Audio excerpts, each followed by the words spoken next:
Hey everyone, and welcome. Today, we're going to decode a really important but kind of invisible language that makes the modern web work. It's called Way Aria. Think of it as the secret handshake that lets our super complex websites talk to everyone, especially people who use assistive technologies. So let's break it down. So here's the game plan. We're going to start by looking at a huge problem on the web that we call the semantic gap. Then, we'll see exactly how Aria comes in to save the day. We'll get into its main building blocks, roles, states, and properties. And finally, we'll tie it all together to see why this unspoken language is absolutely crucial for building a web that's for everyone. All right, so first up, what on earth is this semantic gap? Well, semantics is just a fancy word for meaning. On the web, it means the code itself should tell you what something is and what it does.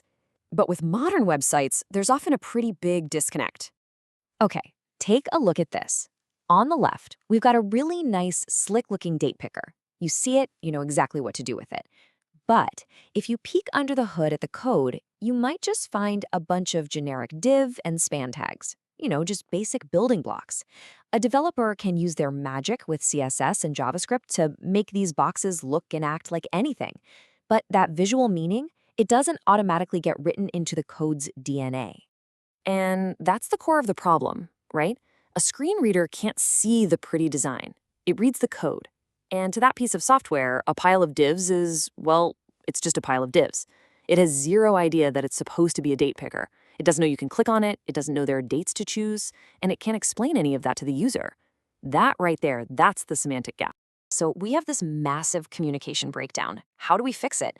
How do we build a bridge between what we see with our eyes and what a machine can actually understand? Well, that is exactly what Way Area was invented for. It's the semantic bridge. Way Area, which is a mouthful, I know, it stands for Accessible Rich Internet Applications, is basically a special vocabulary we can add to our HTML. Now, the cool thing is, it doesn't change how anything looks or works for a visual user. What it does is add this invisible layer of meaning just for assistive tech. It's like a translator, speaking directly to those tools and telling them what's really going on. So how does this translation actually happen? It's basically a three-step handshake. First, a developer adds a special area attribute right into the code. Then, the browser sees that and passes the information along to the operating system's special accessibility API. Finally, the screen reader or whatever tool is being used just asks that API, hey, what's the deal with this thing, and gets a clear, meaningful answer to give to the user. It's a really neat, standardized pipeline for communication.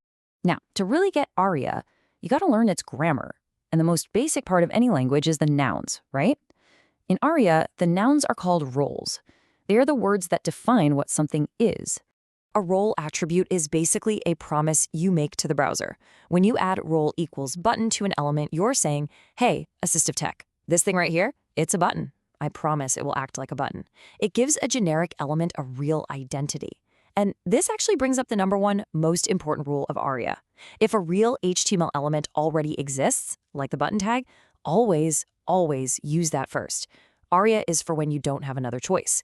And don't worry, you don't have to memorize a giant list of roles. They're organized into a few handy categories. You've got widget roles for interactive stuff, like a slider or a set of tabs. You've got document structure roles to organize your content, like saying something is a heading. And then you have landmark roles, which are super useful. They define the big sections of a page, like main or navigation, letting users jump right where they want to go. I mean, just look at this. It's so simple, but so incredibly powerful. A plain old div means literally nothing to a screen reader. But add that one little attribute, role equals button, and bam, you've transformed it. Visually, nothing changes, but to assistive tech, it's now a button. The user knows they can click it. It suddenly has meaning. Okay, so knowing what something is, that's a huge step. But it's not the whole story. We also need to know how it is. So if roles are the nouns of our language, then states and properties, they're the adjectives and adverbs. They add all the juicy details. So what's the difference between a state and a property? It's pretty simple, actually. States are dynamic. They change a lot. Think of a menu that opens and closes. Its current condition is its state. Is it expanded or not? We'd use aria expanded equals true to say it's open. Properties, on the other hand, tend to be static.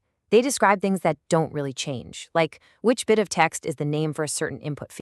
And in the real world, these attributes answer really important questions for the user, Questions like, is this custom checkbox ticked? ARIA checked will tell them. Can I even use this button right now? ARIA disabled lets them know it's grayed out. Did I type the wrong thing in this box? ARIA invalid will flag it. Do I have to fill this out? ARIA required makes it super clear. And ARIA hidden is a great way to just tell Assistive Tech, hey, you can just ignore this part. Together, they paint the full picture. So we've been pretty deep in the technical details with roles, states, and properties. Let's zoom back out. Why should we care so much about mastering this language? The reason is simple, and it's everything. It's about building a web that actually works for every single person. And you don't have to take my word for it. This quote from the official ARIA specification pretty much says it all. Without these semantics, without this meaning, the amazing interactive things we build just don't exist for some people. They aren't perceivable, they aren't operable. The coolest widget in the world is totally useless if it's just a black box to someone using a screen reader. So let's wrap it all up.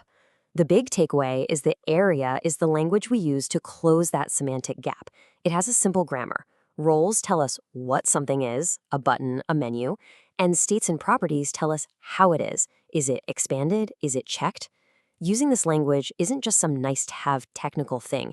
It's a fundamental part of creating digital experiences that are genuinely open to everyone. And that really just leaves us with one final thought. The next time you're creating something for the web, just ask yourself this one question. Is the web I'm building speaking a language that truly everyone can understand?